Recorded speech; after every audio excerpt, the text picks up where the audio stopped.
Broadcast, it's taking the world by storm.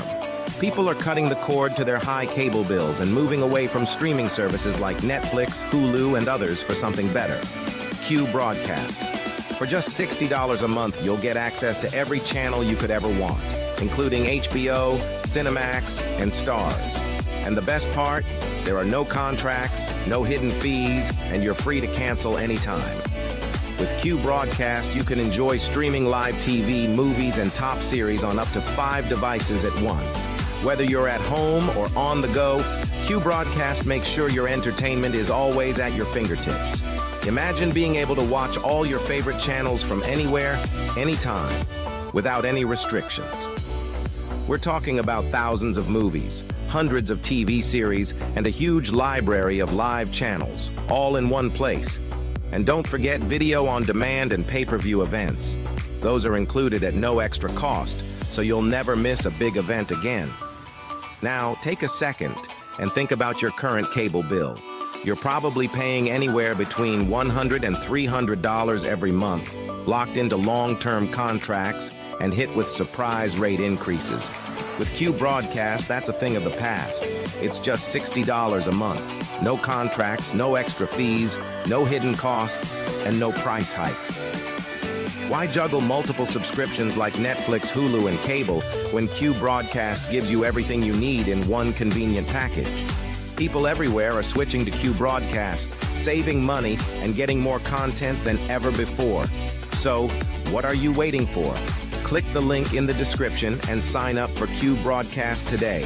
Just $60 a month, no contracts, no hidden fees. It's time to take control of your entertainment and start streaming smarter.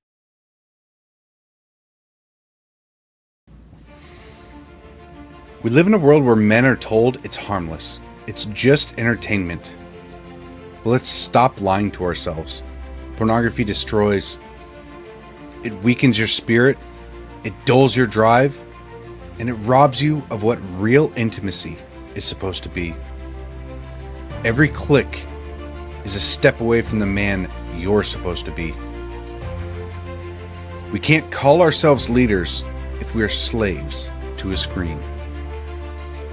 As someone that is prior service, I know all about discipline. And discipline isn't out there, it's within your mind. Porn rewires your brain, weakens your will, wrecks all of your relationships. It doesn't just stay on a screen. It invades your marriage, your confidence, and your actual purpose. As men, if we don't learn to discipline ourselves, we'll be ruled by our impulses. Now, it is time to stand up and take control before this silent war takes more than you're willing to lose. Real men don't hide in the shadows of shame. We step up and we protect what's ours. We fight for our wives and kids, our own hearts. Twitter isn't just an app, it's a weapon. It's a tool used to break free and start living like the man that you're meant to be. The battle's here and it starts with you. You can stop living in shame and you can break free today.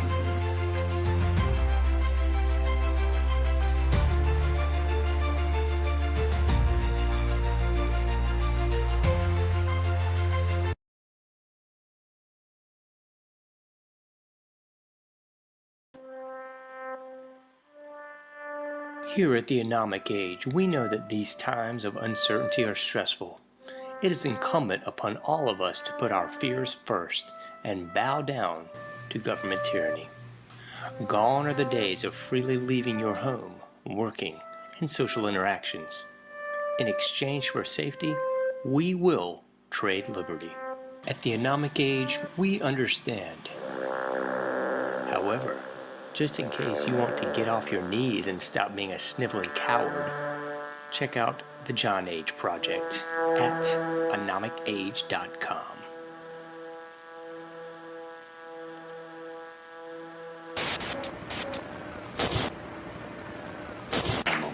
Meet Ann Morrissey, who is here with her daughter, Dareth. Dareth is 17 years old.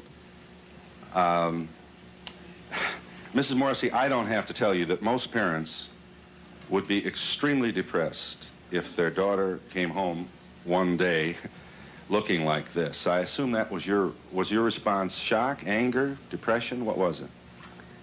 I was extremely angry. I really went bananas. Yeah, how old was she when this happened? Possibly 13, 14 years old. We're talking like it's a disease, isn't it? Well, Yeah. How did she explain it to you, Mrs. Morrison? there was very poor communication until we went into counseling. And it almost broke up our family. But through counseling and Serena, I can understand it better. What do you understand? That she feels like she doesn't want to be like everyone else, and she wants to be her own person. And through the dress code and her lifestyle, she's expressing this. It doesn't conform with our rules, but we're learning to cope, and it's a very, very difficult thing. Extremely difficult. Dareth, let's let you talk for yourself. You're from Long Beach, California. I just can't handle being like everybody else because that's what everybody else wants, you know. Just because somebody else does something does not mean that I have to do it. You know, I have my own morals and ideals, and I go by them. Are you drug-free, Dareth? Yes, I am. Is this a political statement, then? Do you have some misgiving about the society that you see? Yeah, there's a lot of problems, you know. A lot of the people are really aware of what's going on, you know, and I don't like it, you know. There's a lot of problems. What? I don't like the way society is based. What bothers you? Give us some of the misgivings you have. The rich, the poor, the people starving, the wars, you know. Why can't, you know, everybody just get along and just live their life?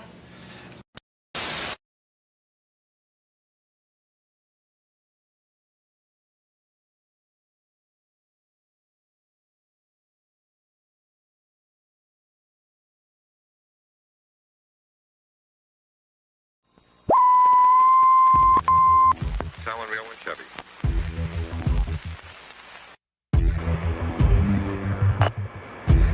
Propagating truth in a world of lies. You are listening to the John Age Project.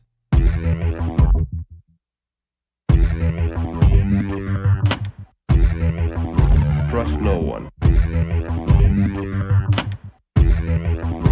Trust no one. Trust no one.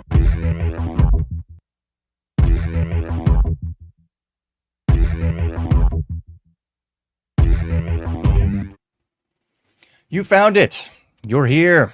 You're headlong down the runaway train that is the Anomic Age, and I am your host, John Age. Happy to be back with you once again, coming at you in the not so wee hours of the PM in the afternoon today, hailing proudly from the coastal plains of the old North State. Please check out anomicage.com if you've not already done so. Please like all the likes, subscribe to all the subscriptions, paypal.me/anomicage, patreon.com/anomicage as well. That's the best way you can help me, help the show to grow, and all that good stuff. I won't waste too much time with the preface today. We got a great guest. We got Mr. Scott Schara with us today, so I'll keep it a bit abridged. Scott is a nationally recognized expert, commentator on medical murder agenda in America and the dangers of incentivized healthcare. Scott's research proves that this practice of medical murder is by design. The father of Grace Schara, a 19-year-old with Down syndrome who died at St. Elizabeth's Hospital. Scott is on a mission to spotlight the crimes of the American medical system. Thank you so much, Scott, for being with us, sir. Well, thanks for having me back again, John. It's been a while since I've seen you. I know. I couldn't believe it had been that long till I was looking at our last show. It was like in the 100s, and we're way beyond that now. So thank you so much for the time. I can't say that enough. I know you're a busy man, and we are too. So thanks for being with us, man. Well, it's good to be here. Looking forward to getting into the details to wake people up. Absolutely. I mean, I thought I was pretty on point with this stuff, and I started kind of going down the proverbial rabbit hole a little bit last night, kind of doing the show prep, and And I was like, man, it's even worse than I thought. I knew about some of the death pods, the MAiD they got going on in Canada. And then I started looking into this stuff, and it's like, holy cow, we got 12 states in America that are on those same lines doing this medical assisted suicide. It's so bizarre. It's like the Dr. Kevorkian stuff from the 80s and early 90s. Nothing's new under the sun. It's just that repeating satanic process, it looks like. I don't know what else to say about it. It's just evil, man. Well, that's right on. And, what's the difference between America versus Canada is that in Canada, the information is available. So it's right out in the public. They're not trying to hide the MAiD program. In America, it's all stealth. So they hide what we beat Canada to the punch by decades. So it's just all hidden. And, so what do I mean by that? Well, look at Obamacare. March 23rd of 2010 is when Obamacare became, quote, the law, end quote. And I'm saying the law because it's legal. That doesn't mean it's lawful. Only God is lawful. So it became legal on March 23rd of 2010. If you peel back Obamacare, you'll see Section 1553 legalized euthanasia. It's just they don't tell us that. And I'll give you an example. So you mentioned the 12 states. Well, it's actually in all 50 states, but I'll just give you a very pointed example. In 16 states, there is no legislation that requires a hospital to call the next of kin. So they're called not next of kin states.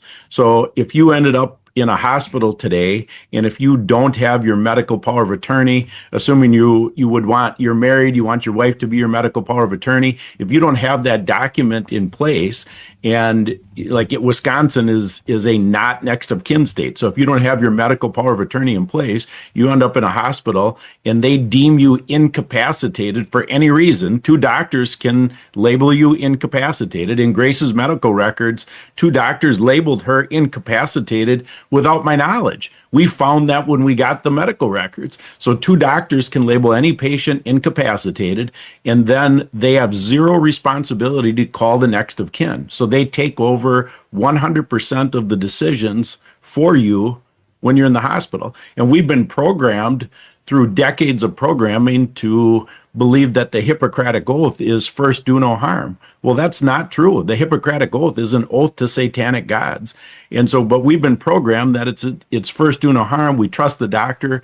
Decades of programming get us to think, well, they're doing things for our best interest, but they are not. So, this should not surprise people. What you're seeing now, I just saw it right before I got on the show. They're promoting a bill in the House to stop unilateral organ harvesting. So then what happens? So you'd think, oh yeah, that's a great bill. Well, that's also part of the deception, because the people who caused the problem are now promoting the solution. So you have, okay, that gets us into the trap that we think, oh, wow, legislation is going to fix this problem. No, legislation can never fix morality. You cannot contract or legislate morality.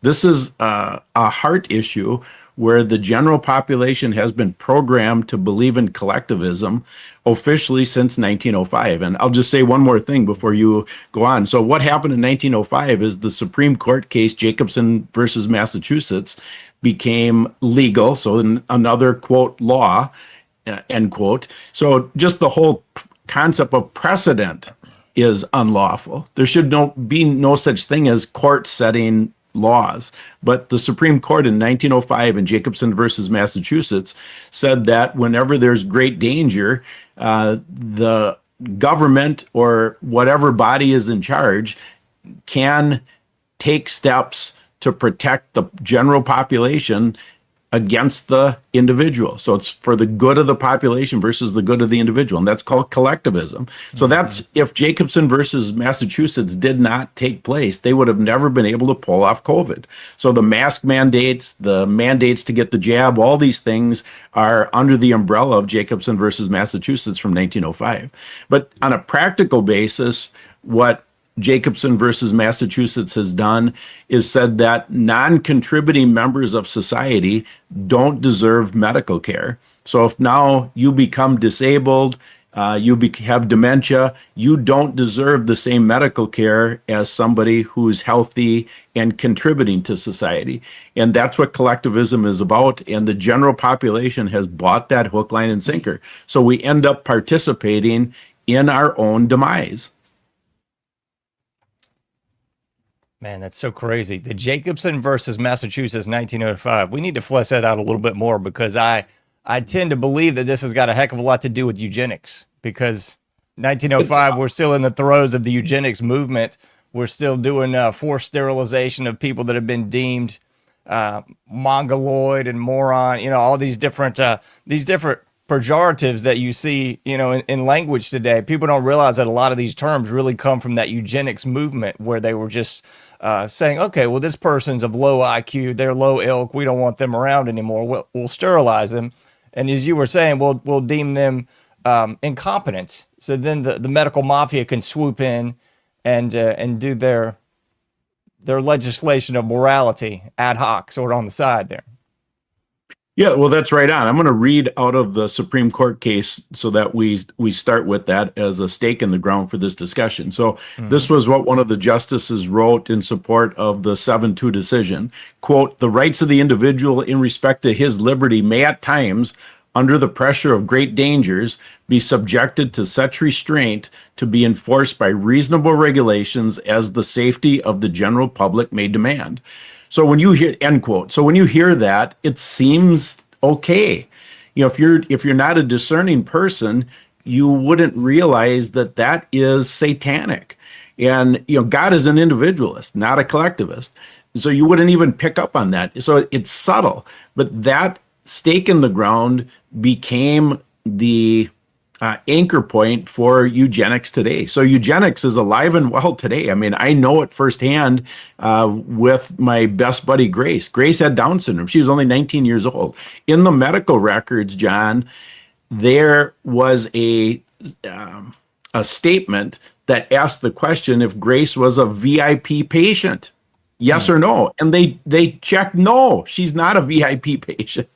And we saw, of course, with the lawsuit, that the idea of how they treated Grace, just for review, people can go back to our first show, but ultimately, Grace was given a combination of meds, Precedex, lorazepam, and morphine, that were given to her after she had overdosed previously. They completely ignored the fact that she had side effects that were a consequence of giving her Precedex that are labeled in the package insert for Precedex. They ignored that twice, gave her 3 contraindicated meds, Precedex, lorazepam, and morphine, in a 26-minute window after her blood pressure was already undetectable per the medical records.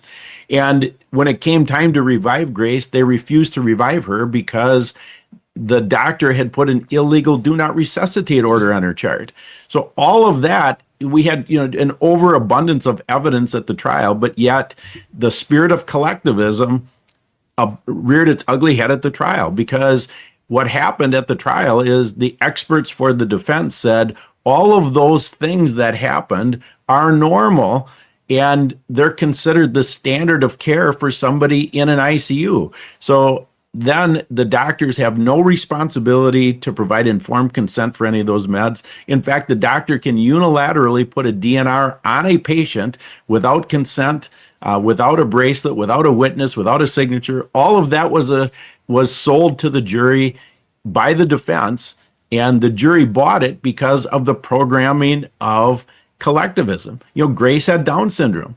And I of course believe that was a key factor as to why she's not here today. Not only the VIP in the medical record that I just mentioned, but in the 22 doctors' reports that we received when we got the medical records, they mentioned Grace had Down syndrome 36 different times.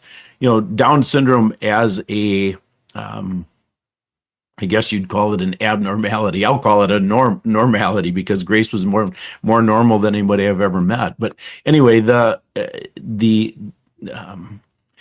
Down syndrome as an abnormality or a defect, that they test for, results in a 90% abortion rate, which is baby murder in America today.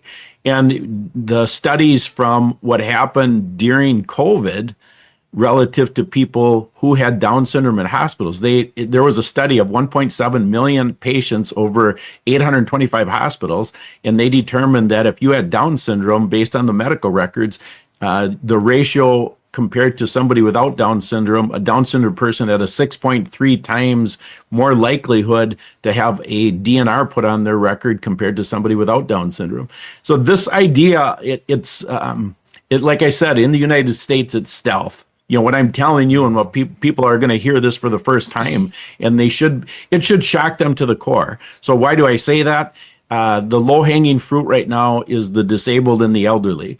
We are, each of us is one car accident away from being disabled, and all of us, assuming we live that long, will be elderly. So we're all going to be subject to this eugenics agenda that is alive and well in America. In fact, we're leading the charge. That's a really sick thing. We are leading the charge with this. I mean, I hesitate to go too far into my story on this as well, but I know exactly what you're saying because, my father and father-in-law both kind of in that same situation the last few years. And you don't realize it until you're put in those situations, because immediately if they're on any kind of life support, then it's, well, how long do you want to prolong this? How long do you want to deal with this, basically? And like you said, it's the elderly, it's the people that are quote unquote abnormal. They're the first ones to go.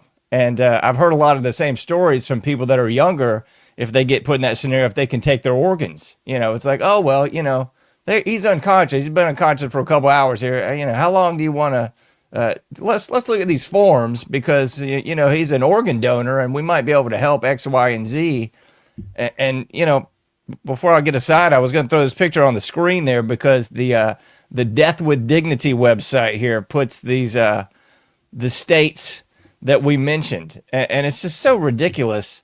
It's all in the wording. The Death with Dignity. Yep. They always want to package this as something that's palatable, something that's for the greater good. You're a bad person if you don't check organ donor on your license. Well, they're old. Why don't we just let them fade away? It's always packaging as something very palatable and a moral decision, which is just ironic. Right. The CARES Act, right? Yes. So the PrEP Act, which provided immunity from liability. It sounds like we're preparing, right? But it provided immunity from liability for doctors and nurses who killed the patients following the countermeasures. It's always that way. Have you ever heard of the term bohica? That's what I look at. Yeah, okay, so that's what I call all of these terms that are deceptive. So bohica stands for bend over, here it comes again. I like it. So that's all of them. Okay, so I forgot my train of thought there for a minute. So I wanted to go through one more example with you. Anyway, keep going, John. I didn't want to throw you a curveball. It'll come back. It'll come back to me. We just got off on a rabbit trail. But yeah, I mean, that's just so disturbing to me, is how they package this with the propaganda as something palatable. And if you look at the old sci-fi movies, I was looking at Logan's Run and even Soylent Green, these classic movies where it's basically saying, okay, well, once you reach a certain age, it's better just to go on out to pasture. After all, it's a young man's world, and we don't need you around anymore. Oh, I know now it came back to me now that you said that. So on organ donation, I interviewed a lady, Dr. Heidi Kessing.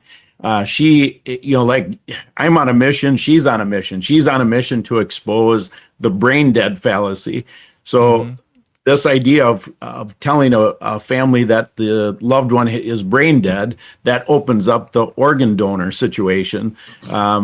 And so these organ donor teams are right there ready to pounce on the family in the hospital. Yeah. So anyway, I interviewed her on my podcast, and it was I didn't know a lot about organ donating at that point.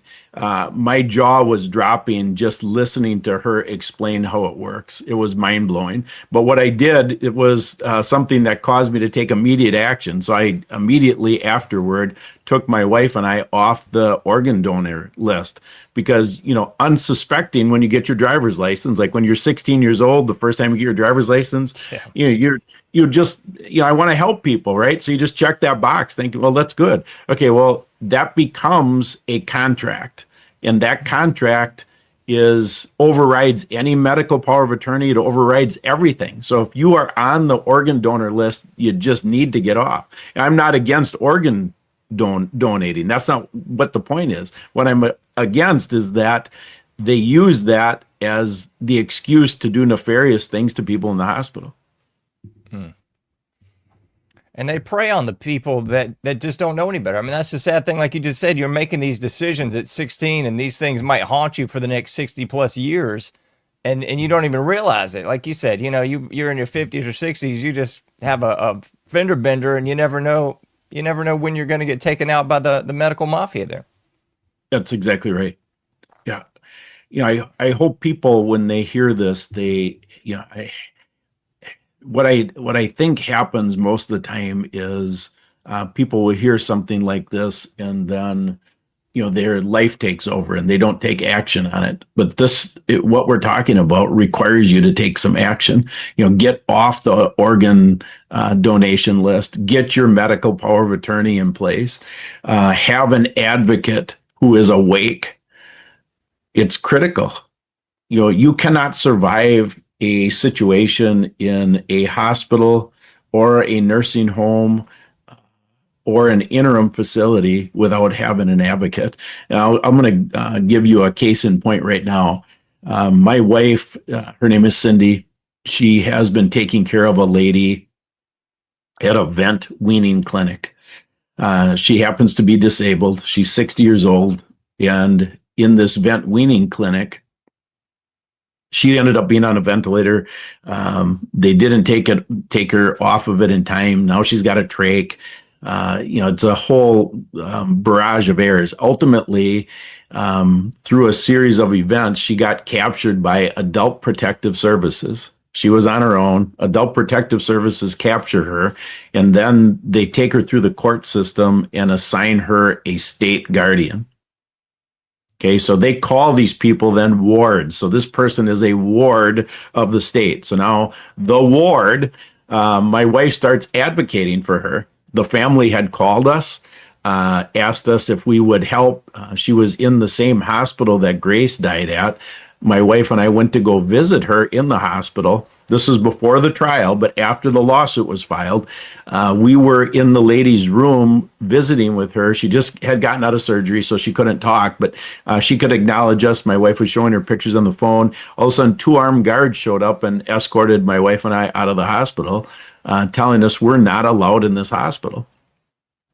So just wrap your head around that. So now my wife starts advocating for this woman, and you would think that the state guardian would love that, right? Mm-hmm. He's got somebody with boots on the ground, can give him live information regarding her condition. He called the I forgot the term. It's somebody from the state. There's some state advocate that supposedly is involved with patients. Anyway, that term will probably come to me. But anyway, he called and asked that person from the state to have my wife removed, to not advocate for the person.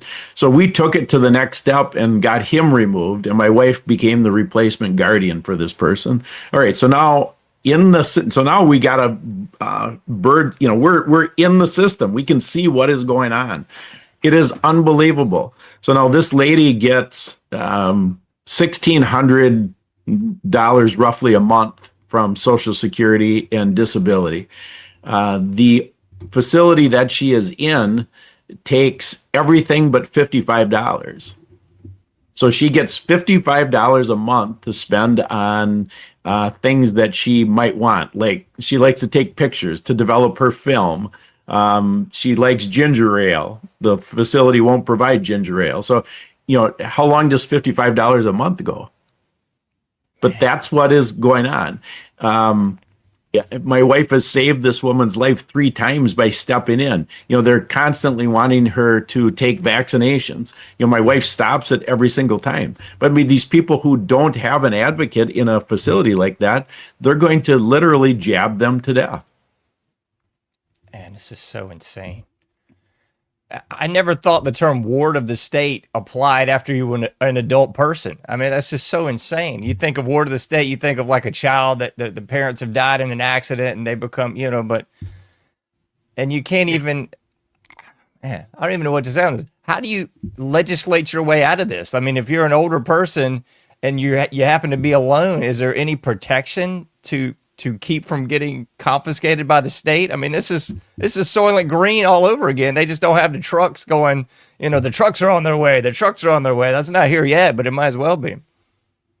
Yeah, that's why I tell people, I get asked a lot because of what I'm doing and what I've researched, how do you prepare? And, you can't beat them at this game. It's way too embedded in society. So you are not going to beat them. So we use their documents against them. You have a medical directives document. You have a power of attorney. But your key, there's never been a document that's going to save your life. I mean, we had medical power of attorney with Grace. She still was killed. Mm-hmm. So it isn't going to be a document that saves you. In fact, I would just be I'll just tell you bluntly, if I replayed what happened with Grace, first of all, I would have never taken her to the hospital, because I was programmed to think that a hospital is a safe zone. But assuming that she objectively needed to go to a hospital, Grace would be alive today. And the reason is because I know how to advocate today. So the difference between back then and today, I'll just spell it out so people know what I'm talking about with advocating. Back then, I thought my job as an advocate for Grace was to be there, as a comfort, for one, to just talk through things with the doctor, the nursing staff, if they had questions, but overall to submit to their authority. Mm-hmm. Okay, so that's really critical. Today, if Grace was in the hospital, the roles have to be reversed. The doctor and nurse submit to your authority. You are in charge. So I would explain what the rules of engagement are. I'm renting a room from you. I'm purchasing your services, and these are my expectations. And if you don't follow them, I will fire you and will move Grace to another hospital. It's that blunt. So that's the reality of an advocate's role. And it doesn't have to be that you're in a fight with them, but you need to. It's like did you ever have a substitute teacher when you were in grade school? Yeah, of course. Yeah, I mean, if the substitute teacher didn't establish the rules of engagement right out of the chute, I mean, the guys like me would, we would own the substitute inside of 10 minutes, right? The substitute had to establish the rules right away. And it isn't a mean thing. It's just, hey, this is what my expectations are, period. So that's what an advocate's job is. And then I would say, what's the most important thing that somebody can do to prepare? And this will sound shocking when I tell you, but it's to get comfortable dying. Our fear of death has us submit to all kinds of foolishness. Think about how many people were convinced to take the COVID jab. It's because they created a boogeyman, generated fear, and people took that jab out of fear. So our fear of death causes us to do things all the time versus trusting God. So you got to get comfortable dying. And the only way that I know to do that is to put your faith in our Lord and Savior, Jesus Christ. Yeah, I'm glad you mentioned the ID thing. I got to talk to some people close to me about that one, because, I mean, like, I couldn't even believe you told us this one, and I don't want to go backtracking too much, but like your ID, this thing you signed when you were 16 will supersede anything that you've said, that your spouse said. They'll go back to this saying, well, Laura signed this when she was 16 saying she wants to be an organ donor. So, forget about you, John. We're just going to go ahead and proceed with the plan here. It's unbelievable when you hear that and see it. Just so if people want to find out how to do that, my podcast is called Deprogramming with Grace's Dad, and that can be linked from Grace's website. OurAmazingGrace.net is the website, and you'll see there's a tab for deprogramming, and then go back to the it was maybe 2-3 months ago max, when I recorded the interview with Dr. Heidi Kessing, and we laid that out. And then there's links in the show notes as to how to get off the organ donor list. Yeah, I'm putting that on the screen for him right now, the Rumble link to Deprogramming with Grace's Dad, just so you folks can check that out. Please do that. Thanks, John. Man. So the good news is there's nothing we can do to protect ourselves, really, except be the best advocate we can be and try to delouse ourselves from these parasitic things like the organ donor card. Well, and don't get duped by the quote solutions end quote that they throw out. Process how fickle the general population is. Think about if gas went down to 99 cents a gallon, what they could get away with. They're constantly creating these deceptions so that we take our eye off of what's really important and what we should be focused on. That's the truth. Good grief. I feel like everything, I was talking to somebody last night about this. I didn't even ask them or prompt them. They were just like, yeah, and every time I turn around, is something else, going down. I was like, yeah, man, that's why I try to, it's difficult to do a show like this and to some extent be topical without just getting into the darkness. But it's so true that you kind of just got to cut some of this mess off as much as you can, because there's always the next big thing. It's the next big thing. This shooting, this storm, this disaster, this food shortage. It's a game of Pong where they just keep wanting you to go back and forth, and I think kind of miss the forest for the trees, so to speak. Do you know who Jason Christoff is? You heard of him? The name sounds familiar, but I couldn't place him right now. No. He's a mind control researcher. He's been doing it for 30 years. And so he has studied how they program us, not just on a macro level, but on a micro level. And one of the phrases that he shared when he was on my podcast is that they do everything in their power to keep us watching the tennis match so that we can't see what's really going on behind the scenes. That's so true. And I think it wears the individual down to the point where they're just so apt to submit to the medical mafia. You know what I mean? That's the biggest one that I think that touches everybody, because we're all going to be born and we're all going to die. So, I mean, that's the one that everybody's going to say, well, they took 7+ years of school in X, Y, and Z. So they know better than me, the brain dead status, or they know better than me, if it's time to check out, as it were, with this sort of, getting your death pod and just fade into the abyss, I guess. Well, and that's part of the process of becoming deprogrammed.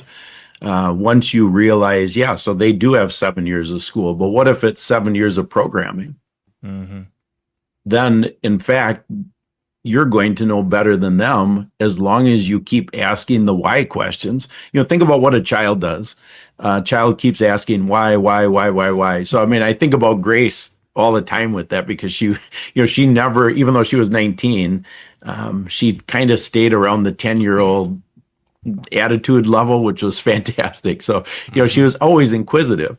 And, the whole electric car thing, we never got into it with her, but I just picture her saying to me, well, Dad, I don't get it. Why are people buying these electric cars? And I said, well, it's because there's government incentives. There's all this stuff. And then she would ask me, where does the electricity come from, Dad?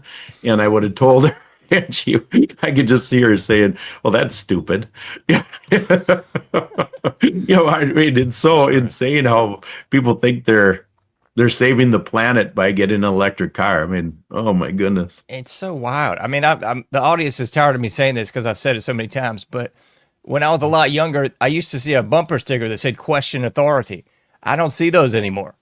I just don't see them at all. I mean, it's so hilarious. I think that was kind of more synonymous with the left, but now nobody seems to question anything, from the latest psyop of somebody getting shot or not shot to the boogeyman of the next big disease. It's just like everybody's just going, yeah, okay, let's do this all over again. It's really bizarre. Yeah, so they've set up a couple of permanent boogeymen, which is very important to understand. I mean, they set up virology as a permanent boogeyman, so they'll keep playing that card over and over and over. The boogeyman virus, reaction, fear, solution, vaccine. Virus, fear, vaccine. It's just over and over and over. They're going to keep playing that card. So that's a permanent boogeyman. Another permanent boogeyman is China. They get us believing that China is our enemy, which it's convenient because then the real deception can keep happening. Another boogeyman is communism. Think about what our country really is. I mean, we have an illusion of freedom. But what is it real? Think through what happens under that illusion of freedom, and we'll call it the American dream for argument's sake. Under the illusion of the American dream, in order to participate today, the husband and wife both have to work. So then, in order to get free indoctrination into the public school system, the child has to get 80 jabs just to enter the doors. And so then the child becomes a lifelong participant in big pharma.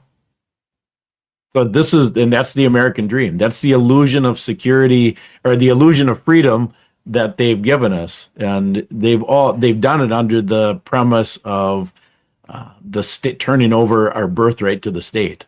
So the illusion that the state is providing safety, security, and comfort got us all into this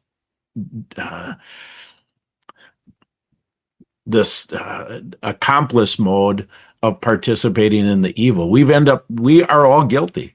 We've all participated at some level in that game of turning our rights over to the state. The government will take care of us. And I believe the answer to that question is repenting of each of our participations in it and then getting out. And I'll just give you a specific example for me personally. Voting I used to get involved with politics, for example. So I'm completely out of that. I don't care anymore. When the stuff comes up and people ask me, I don't care. I mean, it's just a complete deception to get us thinking man can solve a spiritual problem. Mm-hmm. That's the truth. I'm glad it's not just me. I hate to say that again, but we were talking a little before the show. I'm glad it's not just me. I'm just checked out of so much of the political realm. And I think that's kind of why I backpedaled a little bit from the show. It all just became too dark and too ridiculous. It was just like people actually think that, candidate X is better than candidate Y or something.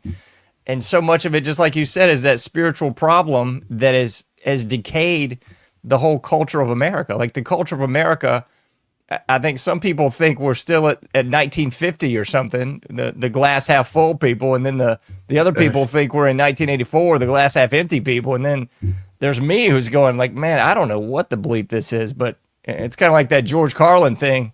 Yeah, the American dream, you got to be asleep to believe it, and I think that's that's kind of the truth, man. Interestingly, I recorded, it just got posted on Rumble. I did a podcast on Venezuela, and I played the George Carlin clip about the American dream as part of that podcast. Yeah.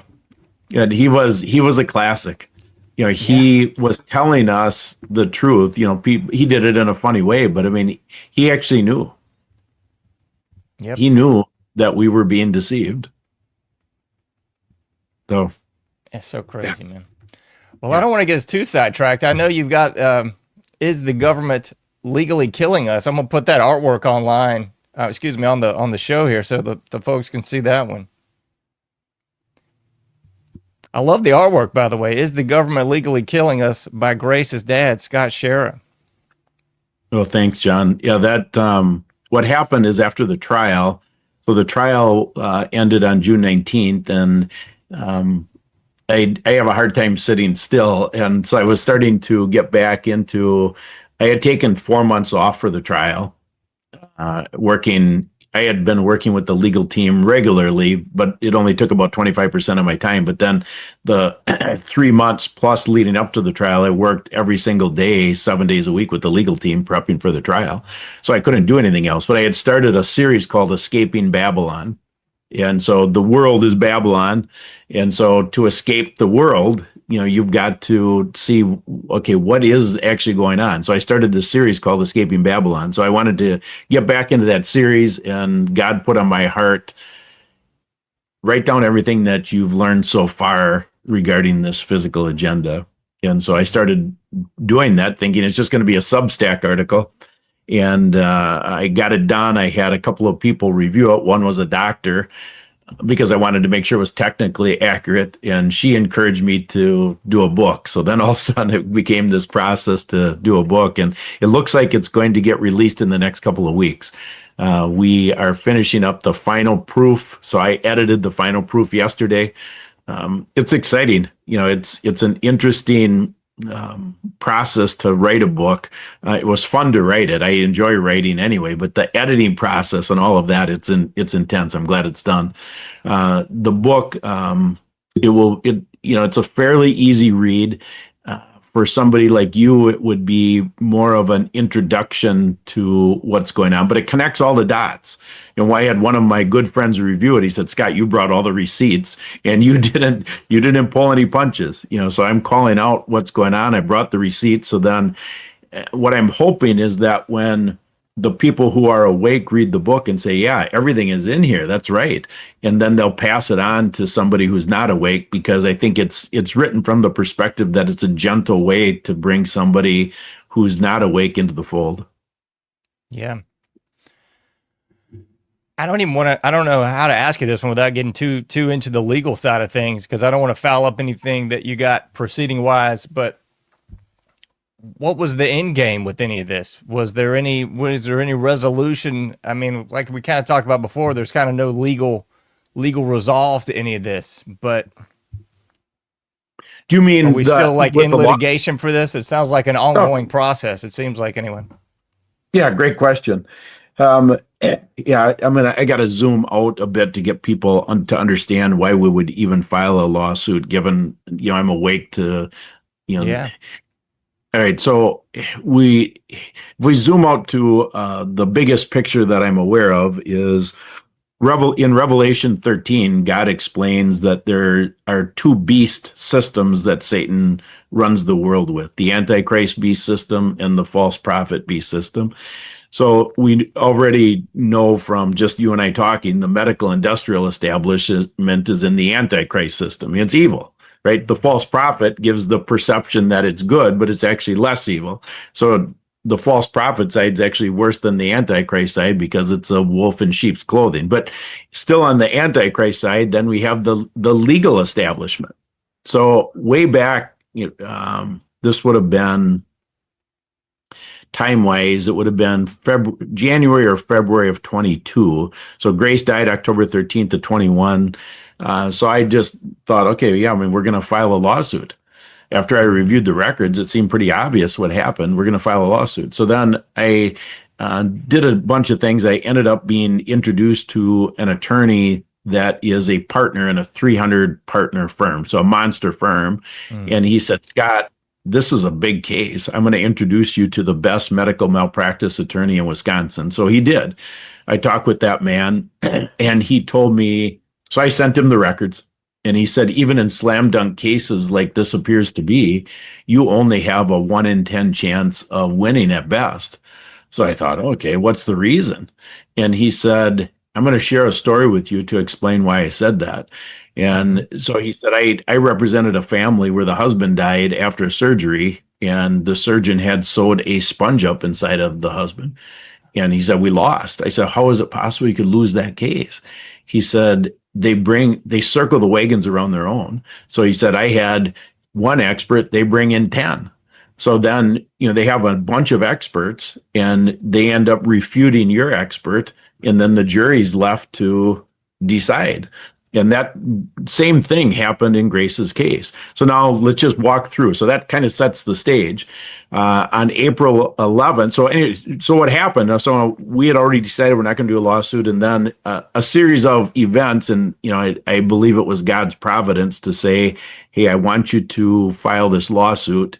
I didn't know why at the time, but I believe now it's crystal clear is the purpose of filing the lawsuit and taking it all the way. We were never going to settle.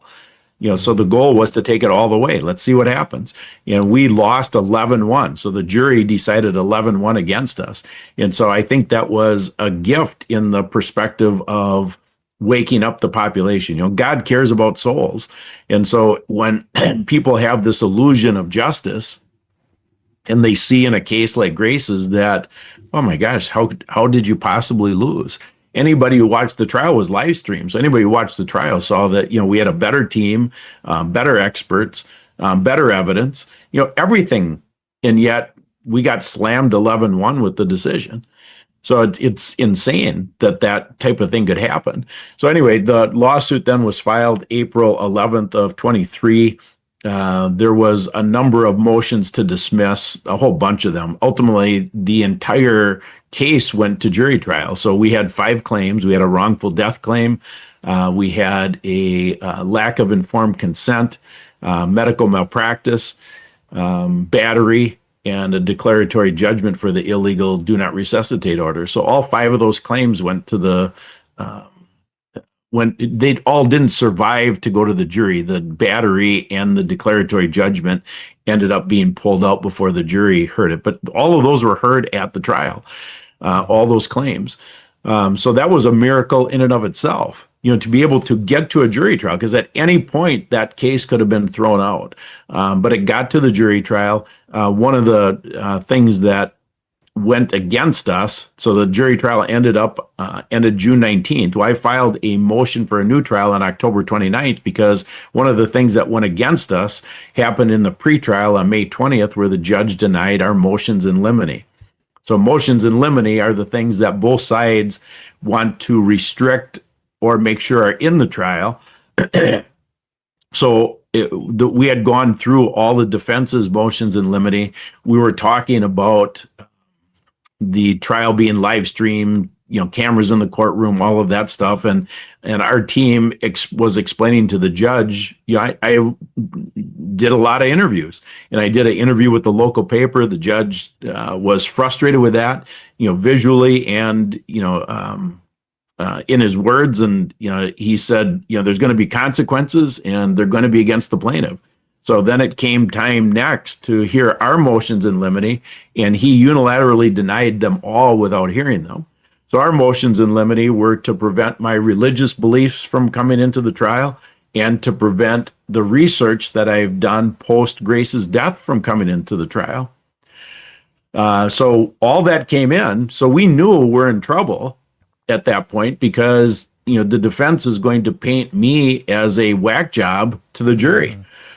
Praise God that I'll give you an example why I'm saying it praising God for that. It stood unrefuted during the trial. So when I was on the stand, I was asked about the incentives for ventilators, and I was able to share how the Health and Human Services Secretary unilaterally declares a public health emergency. Then the FDA comes up with countermeasures, which includes a ventilator. The average stay on a ventilator is 22 days before the patient dies, the $39,000 bonus, the $300,000 payday after the 22 days. I explained all that on the stand. Mm-hmm. None of it was refuted. So that trial testimony stands as the truth. And in some of the clips of the trial, over 1 million people saw it. So, people had a chance to hear the truth for the first time in a trial setting under oath. So in that regard, it was fantastic. But, Grace did not get a fair trial because of that. Think about if you're on a jury and you hear somebody saying that, the FDA is your enemy and, all this stuff. But that's what they heard, because it was the truth, and the judge allowed that in the trial. So anyway, I filed a motion for new trial on October 29th. There was a hearing on December 19th, just a little over a month ago. The judge denied the motion for new trial. So now we're sitting at the point that, all the legal things are done unless I would choose to appeal that decision. And at this point, I'm not choosing to appeal it. Mm-hmm. Jeez. Yeah, I hesitated to ask because I didn't want to mess up anything that was going on, but that's just intense. And I got to think, kind of like you said, anybody that questions authority now has been deemed a heretic. And I wonder if, I'm trying to think a few steps ahead with a lot of this stuff. Because if you look back, even like 15 years ago, the average person didn't know as much as we do now. If you want to go down the Rockefeller-based medicine, the Flexner report, the vaccines, the good grief, all this different stuff. And I kind of wonder sometimes if this wasn't being exposed so that a vast swath of the population could be then deemed incompetent. So if they get into that scenario, you know, they're 65 and have an accident, they get in the hospital and so forth, whatever the case may be, then they can say, oh, well, look at his posts here. You know, Scott made some pretty disparaging remarks towards the Borg system, so he seems incompetent. We'll just take him away to the death pod. You know, I kind of wonder sometimes how much all this knowing is actually going to be crippling when the proverbial stuff hits the fan, you know? Yeah, I had just last week, one of the people I met that is she's done a whole bunch of homework on this. She ended up going in for surgery in Kentucky, and I asked her, she texted me, and I had said, did you use an alias when you went into the hospital? Because, you know, I think I told my wife, I was probably 3 months ago, I had been diagnosed with heart disease about 7 years ago, and I told her, you know, if I have a heart attack, just let me die. You know, because I'm not going to get a fair shake, obviously. Yeah, I'm number one on the kill list at the hospitals. Yeah. I mean, just what you said about your daughter Grace having is not a VIP thing on the records. I mean, right. They're so brazen. What the bleep is that, you know? Exactly. Shouldn't everybody be a VIP? Yeah, everybody's paying with the same money allegedly to get in here and get this great health care. I mean, yeah.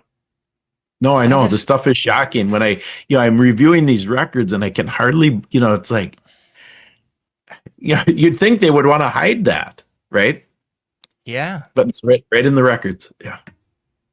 I gotta wonder what the heck's on my my medical reports now. You know, I mean, it makes you wonder why this stuff's so hard to get a hold of sometimes. Your actual medical records, you know? Yeah. No, that's right on, John. Good grief, man. Well, where else would you like to take us, Scott? I mean, I got a million rabbit holes we could go down here, but I don't want to leave anything on the table that you had to get into. So I'm trying to not steer you away from what you wanted to get into here, man. Well, I don't have an agenda, but, you know, what's on my heart is the two things that I consistently like to speak on is the physical agenda. So we spent a fair amount of time already on that, but also the spiritual agenda. You know, in the spiritual agenda, a simple way to look at it is through, I mentioned earlier, evil versus less evil. And this is how Satan runs the world. There's only two choices. God's way is always outside of the two choices that we are presented with. So, you know, take the political realm. I was talking about this last night, and in the political realm, you know, they present us with two choices, right? Democrat, Republican.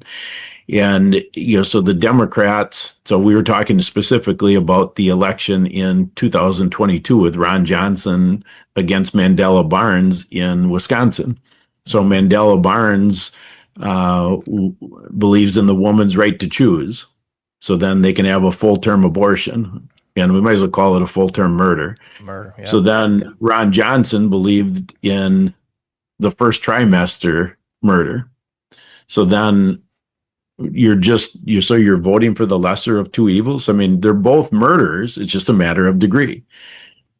Mm-hmm. So then that should show you the system is designed. Now you're in it's called a dialectic. You're in that dialectic that, okay, I'm between these two posts that they artificially created. They have nothing to do with what God's way is. God's way is always outside of these dialectics. And I would say on the spiritual side of things, it's the most important thing that I've learned since Grace's death. In fact, how I learned it is in July of 22. Remember, Grace died October of 21. And, you know, I started, you know, I already had gone through the medical records in a lot of detail. And I was on, at that point, several hundred interviews. And God put on my heart to not share Grace's story to expose evil. And if you read Ephesians 5:11, it says, have nothing to do with the fruitless deeds of darkness, but rather expose them. So I knew that. I mean, looked it up in my own Bible, and then I dug, and I didn't know why I had that impressed on me at that time, but I know now why, because that is an NIV translation. So when translations are made, they change things. So if you go back to the Geneva Bible that was done in 1599, the word is reprove evil, not expose evil. So why is exposing evil wrong? Well, because if you process this on an esoteric basis, so remember evil versus less evil, on an esoteric basis, Satan has to have the evil exposed to create chaos. So Hegelian dialectic, problem, order out of chaos mess, yeah. evil exposed, chaos, solution, false prophet, angel of light. So that's what's going on. And so that's why I don't want people to get duped by these false prophets, like, the new king, the HHS secretary, they're all false prophets. How do I know? I'm positive they're false prophets. And I don't have to know anything more other than the reason I know is they never acknowledge how we got here. So consequently, repentance is never part of the solution. So they are, they're talking about, customized vaccines, the whole border control psyop. Both sides want open borders.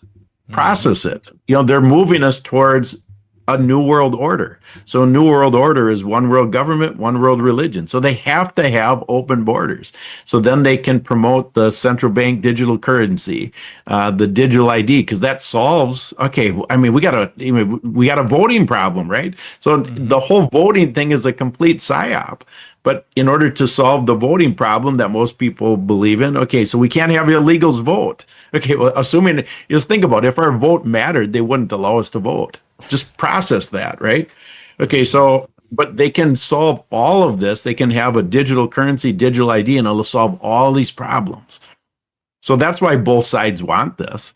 But one side is open about it. One side is a wolf in sheep's clothing. So they get this idea that, we got to have ICE do all of this protecting of the border. And, then they create these situations like in Minneapolis. So then, we can further divide and conquer potential. If they can create a civil war, that would be golden for them. Mm-hmm. So anyway, I bring this up because the only way that we cannot be deceived is if we have our own stakes in the ground. And so when we have our own stakes in the ground, it's called being grounded, then we will not be deceived. I mean, God says to test every spirit. So if you realize if somebody is not talking about repentance and they're talking about solutions without repentance, legislative solutions, can't contract morality, it's all a lie. Think through, I have not seen anybody yet point scam. Trump is issuing executive orders constantly. Those are all illegal in their own system. Absolutely. But it's nobody wants to talk about it. I've said it before on this show. It's kind of like, do you want to get shot with a 22 or a 308? That's kind of where we're at. Do you want the shotgun or the 9mm? I don't know what the difference is at this point, because it does seem to be kind of the same mess. There seems to be, and here's something, to touch on kind of biblically, there seems to be so little discernment going on, because I see a lot of these ops. And I've commented on this so many times, social media, like, who's falling for this mess? And then, like, there's millions of people that seem to just be, what are you talking about? They're aghast that you would dare question the legitimacy of known liars that just keep running the same sort of ops. It's just really, really weird. Oh, that's right on. That's right on, John. Thank you for letting me just spill that. I mean, I'll just, I'll give a couple more and then, we can wrap up. But, dig into, do an etymology on the word mega and see what you find out. And people will be shocked. I mean, they parade it right in front of us. And I believe that is happening because of Genesis 18:17. In Genesis 18:17, God said to Abraham, shall I withhold from Abraham what I'm about to do? And this is before he destroyed Sodom and Gomorrah. So the purpose of God letting us know is to empower and protect us. I believe Satan is bound by that same principle. But the reason Satan lets us know is so that we are legally bound. We tacitly approve. So when we rah around mega, hey, don't you know mega means sorcerer? Don't you realize mega is the highest degree in the Church of Satan? Okay, what people don't do any homework on that. So now we've tacitly bought into the concept and we just accept it. So, on that legal ground, Satan thinks his hands are clean. I talk about that in my book, by the way, a little bit on that topic, just so people get at least a taste of what's happening. So I think that's important for people to understand. The other one, the other deception for most evangelicals is Israel. That's just a huge deception. They've been brainwashed to think those who bless Israel will be blessed by God. That's another complete deception. I'm I've just started writing my second book, which that's going to be part of the second book, which the first book is titled, Is the Government Legally Killing Us? The second book is the Church Spiritually Killing Us? Amen and to that. The Israel deception is part of that. 110%. Thank goodness you said it. My goodness. That's so spot on. And so much of it is just hidden in plain sight. I mean, just like the medical symbol, quote unquote, is the intertwined snakes. Yeah. I mean, the caduceus. How much clearer do they have to say it, people? It's exactly. Not for your right benefit. there. It's right. It's right there.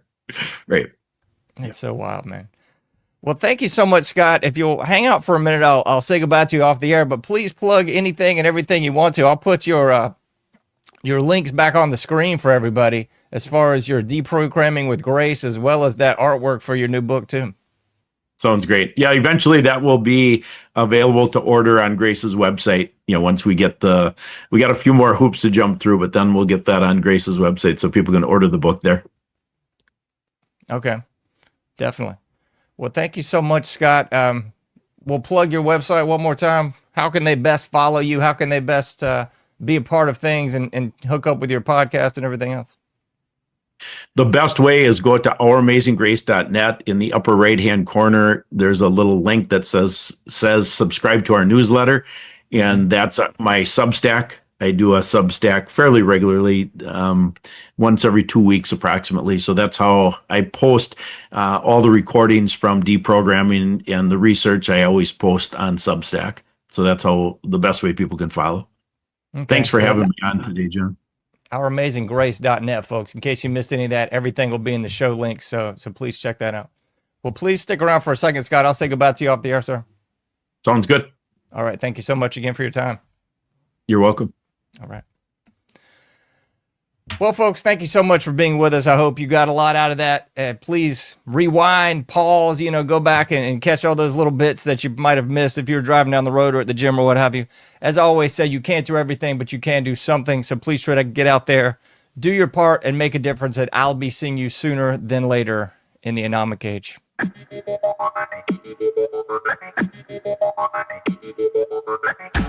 Thank you for listening to The Anomic Age, a John Age project. For past shows, further info, and to comment, go to anomicage.com. That's ANOMICAGE.com. Till next time, thank you for listening to The Anomic Age.